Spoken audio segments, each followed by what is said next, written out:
بسم اللہ الرحمن الرحیم۔ پاکستان کے جیو چینل پر ایک میڈیا اسکالر کی چند منٹ کی گفتگو، امانت و دیانت، تحقیق و ریسرچ یا امانت و دیانت کا خون، بطور نمونہ 5 مثالیں۔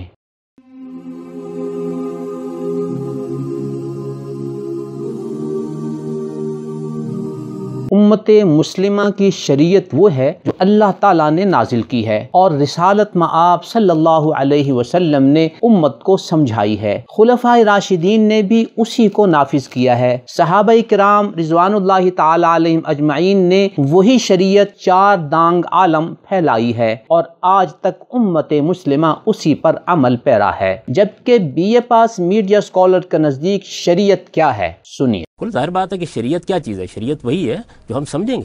میں زیادہ دور نہیں جاتا۔ اسی ٹاک شو میں اس میڈیا اسکالر نے کہا کہ حد کا لفظ سنت کی اصطلاح نہیں، یہ بعد میں فقہا نے وضع کی ہے۔ حد ایک فقہی اصطلاح ہے، یہ کوئی قرآن مجید کی اصطلاح نہیں ہے، یہ کوئی سنت کی بھی اصطلاح نہیں ہے، یہ بعد میں ہمارے فقہا نے وضع کی ہے۔ جبکہ صحیح مسلم کی حدیث نمبر 4063، صحیح بخاری کی حدیث نمبر 2234 میں خود نبی اکرم صلی اللہ علیہ وسلم نے حد کا لفظ استعمال فرمایا ہے، اور صحیح بخاری اور صحیح مسلم میں تقریباً 20 احادیث میں یہ لفظ موجود ہے۔ میڈیا اسکالر، یہ کوئی نقطہ نظر کا اختلاف نہیں بلکہ ایک چیز موجود ہے اور آپ اس کا انکار کر رہے ہیں۔ سورج طلوع ہوا ہے اور آپ کہہ رہے ہیں کہ یہ رات ہے، کیا یہ انکار حدیث نہیں؟ اور ان 20 احادیث کا انکار کرنے والا کیا منکر حدیث نہیں؟ حد کی بابت اتنا بڑا دعویٰ کرنے سے پہلے کیا آپ کو یہ بات معلوم تھی کہ صرف صحیح بخاری اور صحیح مسلم میں حد کا لفظ 40 احادیث میں موجود ہے؟ اگر آپ کو معلوم نہیں تھا تو اس کا مطلب یہ ہے کہ دین کی بابت آپ کی معلومات انتہائی سطحی نوعیت کی ہیں، اور اگر آپ کو معلوم تھا تو پھر آپ نے اسے اپنے سامعین سے چھپایا، لہذا آپ کے سامعین اسے آپ کی ڈس انفارمیشن کہیں،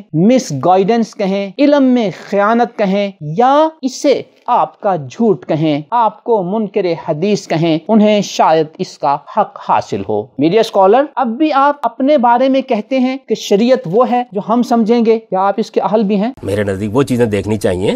آپ کے نزدیک نہیں، آپ دیکھیں سر، ود آل ریسپیکٹ سر، آپ کو اتھارٹی تو نہیں ہے۔ میڈیا اسکالر کی تحقیق اور ریسرچ کا دوسرا نمونہ، جیو اینکر نے B A pass media scholar سے سوال کیا۔ سر، آپ کو اتھارٹی تو نہیں ہے۔ ہم قانونی پچھلے اخلاقیات کی بات 1400 سال کی ہم بات کر رہے ہیں۔ 1400 سال میں جب سے آ رہا ہے تزکیۃ و شہود میں جو گواہ کی ریکوائرمنٹ ہے وہ کیا ہے؟ دیکھیے، بات یہ ہے کہ 1400 سال میں مختلف آراء فقہا بیان کرتے رہے ہیں، یہ قرآن نہیں ہے۔ کوئی ایسی بات مجھے بتا دیں جہاں پہ یہ کہا گیا ہو کہ غیر مسلم جو ہے وہ تزکیۃ و شہود کے دائرے میں آتا ہے؟ میں تھوڑی دیر کے لیے مان لیتا ہوں کہ نہیں کہا کسی نے۔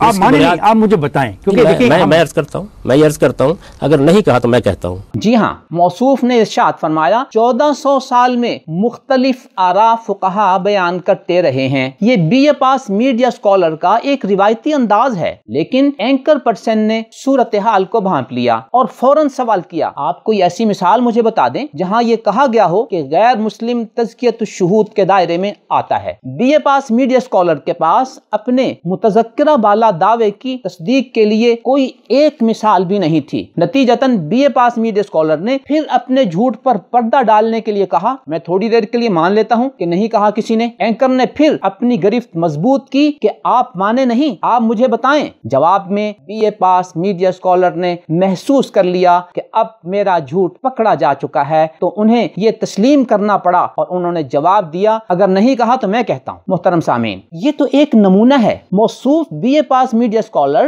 اپنے سادہ لوح سامعین کے سامنے بالکل اسی طرح ہوائی اور خلائی بول کر بیچارے سامعین کی سادہ لوحی سے فائدہ اٹھا کر انہیں مس گائیڈ کرتے ہیں، اور اس کانفیڈنس سے کرتے ہیں کہ لوگ ان پر اعتماد کر لیتے ہیں۔ ہم امید نہیں، یقین کرتے ہیں کہ ان کے سامعین، ان کے قارئین اور ان کے فالوورز پر اب ان کی اصل حقیقت واضح ہو چکی ہوگی۔ میڈیا اسکالر کی تحقیق و ریسرچ کا تیسرا نمونہ، جیو اینکر نے حد والے جرائم کے متعلق عورت کی گواہی کی بابت پوچھا۔ کہ جب امت کا اجماع ہے کہ حد کے معاملے میں عورت گواہی نہیں دے سکتی تو آپ کو اس اجماع کی مخالفت کیوں مناسب قرار نظر آتی ہے؟ اجازت دیجیے مجھے بات کرنے کی. دیکھیے بات یہ ہے کہ ایک اجماع وہ ہے جو رسالت مآب صلی اللہ علیہ وسلم سے کسی چیز کو روایت کرتا ہے، وہ میرے نزدیک حجت ہے.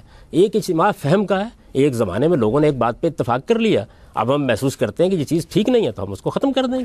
جی ہاں، موصوف کہتے ہیں ایک اجماع وہ ہے جو رسالت مآب صلی اللہ علیہ وسلم سے کسی چیز کو روایت کرتا ہے، وہ میرے نزدیک حجت ہے. ایک اجماع فہم کا ہے، ایک زمانے میں لوگوں نے ایک بات پہ اتفاق کر لیا، اب ہم محسوس کرتے ہیں کہ یہ چیز ٹھیک نہیں ہے تو ہم اس کو ختم کر دیں گے. پہلی بات، ہم بڑے ادب سے ان BA پاس میڈیا اسکالر سے سوال کا حق رکھتے ہیں کہ اجماع کی جو دو قسمیں آپ نے بنائی اور بتائی ہیں، قرآن و سنت سے اس پر آپ کے پاس کوئی دلیل ہے؟ ضرور بتائیے گا. ہمارے اور اپنے سامعین کو دلیل و برہان کا انتظار رہے گا. دوسری بات، اجماع کی ان دو قسموں میں سے آپ کا ایک اجماع کو ماننا اور دوسرے اجماع کو نہ ماننا، آپ کے اس موقف پر آپ کے پاس قرآن و سنت کی کوئی دلیل ہے؟ شاید آپ یہ سمجھتے ہیں کہ میرے نزدیک کہہ کر آپ جو بھی ہوائی اور خلائی بول دیں گے وہ حجت تسلیم کر لیا جائے گا. علم و عقل اور دلیل و برہان آپ کے اس منہج کو قطعاً قبول نہیں کر سکتی. میڈیا اسکالر نے بڑی جرت سے امت کے اجماع کی بابت کہہ دیا کہ اب ہم محسوس کرتے ہیں کہ یہ چیز ٹھیک نہیں ہے تو ہم اس کو ختم کر دیں گے. ہم بڑے ادب سے سوال کرتے ہیں. نمبر 1، اجماع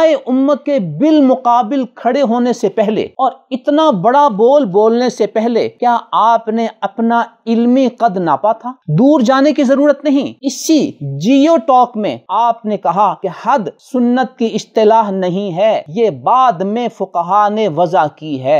حقیقت واقعہ کے اعتبار سے یہ آپ کا ایک سفید جھوٹ ہے، چونکہ صحیح بخاری اور صحیح مسلم میں تقریباً 20 مقامات پر احادیث شریفہ میں حد کا تذکرہ موجود ہے. جب آپ کی علمی سطح یہ ہے تو ہم بڑے ادب سے گزارش کرتے ہیں کہ اجماع امت کے بالمقابل کوئی بڑا بولنے سے پہلے اسے تول تو لیا کریں. سوال نمبر 2، ایک پلڑے میں امت کا اجماع اور دوسرے پلڑے میں آپ اپنے آپ کو کھڑا کر رہے ہیں، آپ کو یہ اتھارٹی کس نے دی؟ اجماع امت تو بہت بڑی چیز ہے. اگر آپ کو زیادہ شوق ہے تو آپ دور حاضر میں میڈیا پر آنے والے علماء سے اپنا موازنہ کریں. مثلا آپ امت اسلامیہ کے اجماع کے ساتھ اپنا موازنہ کرنے کی بجائے آپ اپنا موازنہ مولانا مفتی طارق مسعود صاحب سے کریں، آپ اپنا موازنہ مولانا مفتی زبیر صاحب سے کریں. آپ اپنے آپ کو طالب علم کہتے ہیں، میں بھی اپنے آپ کو طالب علم کہتا ہوں، آپ اپنا موازنہ مجھ سے کریں. اللہ کا کرم ہے، اللہ کا احسان ہے، ہمارے پاس تو علم حدیث کی سند ہے، ہمارے پاس تو علوم دینیہ کی سند ہے، ہمارے پاس تو افتاء کی سند ہے. آپ کے پاس تو اتنا بھی کچھ نہیں ہے. آپ کو اگر موازنوں کا زیادہ شوق ہے تو آپ میڈیا پر جناب نعیم بٹ صاحب سے اپنا موازنہ کر لیا کریں. الغرض اجماع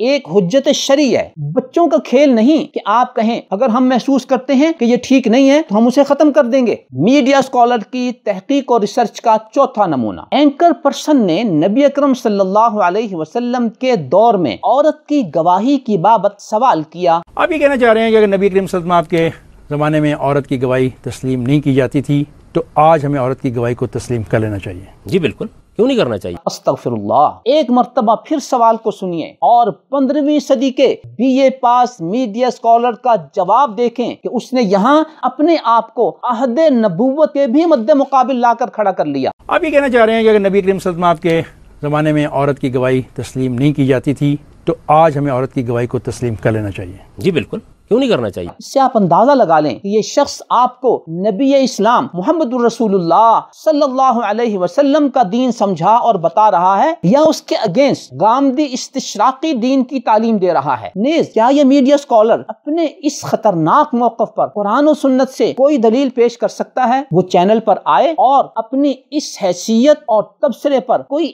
ایک علمی دلیل پیش کر دے. اس کے سامعین اور اس کے فالوورز اس کی طرف سے کسی ایسی دلیل کی انتظار میں ہیں. میڈیا اسکالر کی نرالی تحقیق کا 5واں نمونہ، حدود آرڈیننس پر اعتراض کرتے ہوئے BA پاس میڈیا اسکالر نے کہا. تیسرا اعتراض یہ ہے کہ یہ آرڈیننس گواہوں کے معاملے میں جنسی تفریق کو بھی بیان کرتا ہے اور یہ مذہبی تفریق کو بھی بیان کرتا ہے. یہ کہتا ہے کہ گواہ کو مسلمان ہونا چاہیے اور گواہ کو مرد ہونا چاہیے. یہ اسلام کے لیے ایک تہمت ہے. اللہ کے دین میں ایسی کوئی بات نہیں ہے. قرآن مجید اس سے خالی ہے، سنت اس سے خالی ہے۔ فرماتے ہیں گواہوں کے معاملے میں یہ آرڈیننس مذہبی تفریق کو بیان کرتا ہے کہ گواہ کو مسلمان ہونا چاہیے۔ یہ اسلام کے لیے ایک تہمت ہے، اللہ کے دین میں ایسی کوئی بات نہیں، قرآن مجید اس سے خالی ہے۔ موصوف نے دن دہاڑے آن لائن میڈیا کے سامنے کتنا بڑا سفید جھوٹ بول دیا، اور وہ بھی اسلام اور قرآن کے بارے میں، جبکہ قرآن کا موقف کیا ہے؟ ملاحظہ ہو۔ نمبر 1 سورہ بقرہ کی آیت نمبر 282 میں ہے وَاسْتَشْهِدُوا شَهِيدَيْنِ مِن رِجَالِكُمْ، اور تم اپنے مردوں میں سے 2 گواہ بنا لیا کرو۔ اس آیت کا آغاز یا ایھا الذین آمنوا سے ہو رہا ہے، اے ایمان والو، اور اسی آیت میں ہے تم اپنے مردوں میں سے یعنی اہل ایمان میں سے گواہ بناؤ۔ نمبر 2 سورہ نساء کی آیت نمبر 15 میں ہے فَاسْتَشْهِدُوا عَلَيْهِنَّ أَرْبَعَةً مِنْكُمْ، تم ان پر اپنے میں سے 4 گواہ قائم کرو۔ اس آیت میں بھی مسلمانوں کو خطاب ہے اور ان کو کہا جا رہا ہے کہ تم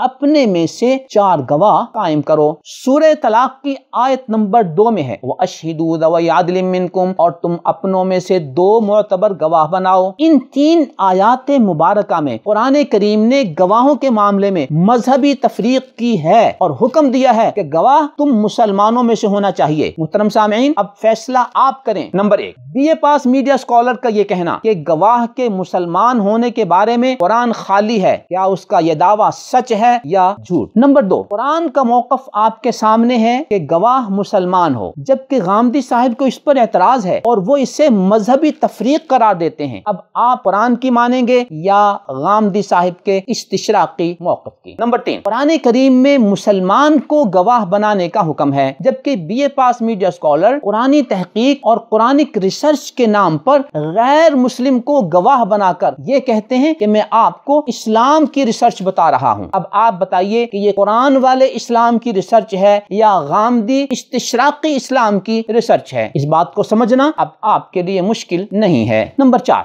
be A pass media scholar نے دعویٰ کیا کہ گواہ کے مسلمان ہونے کے بارے میں قرآن خالی ہے۔ ہم اور آپ ان سے بڑے ادب سے پوچھتے ہیں کہ یہ دعویٰ کرنے سے پہلے آپ کو قرآن کی ان 3 آیات متعلقہ مسلم گواہ کا علم تھا یا نہیں؟ اگر علم تھا تو پھر آپ نے ان آیات کے قرآنی حکم کو اپنے سامعین سے چھپایا۔ علم کی دنیا میں یہ خیانت ہے اور قرآن پر جھوٹ بھی ہے۔ اور اگر آپ کو ان آیات کا علم نہیں تھا تو یہ آپ کے سطحی علم کی واضح نشانی ہے۔ لہذا بڑے احترام سے گزارش ہے کہ کسی بھی موضوع پر کوئی گفتگو کرنے یا بڑا دعویٰ کرنے سے پہلے کچھ مطالعے کی زحمت گوارا کر لیا کریں، اور پلیز کوئی بڑا بولنے سے پہلے اپنا علمی قد ناپ لیا کریں۔ نمبر 5 اسی جیو گفتگو میں B A pass media scholar نے 2 مرتبہ کہا کہ اگر خدا کا حکم ہے تو سر تسلیم خم ہے۔ کہ اگر خدا نے کہا ہے تو سر تسلیم خم، اگر خدا کے پیغمبر نے کہا ہے تو سر تسلیم خم۔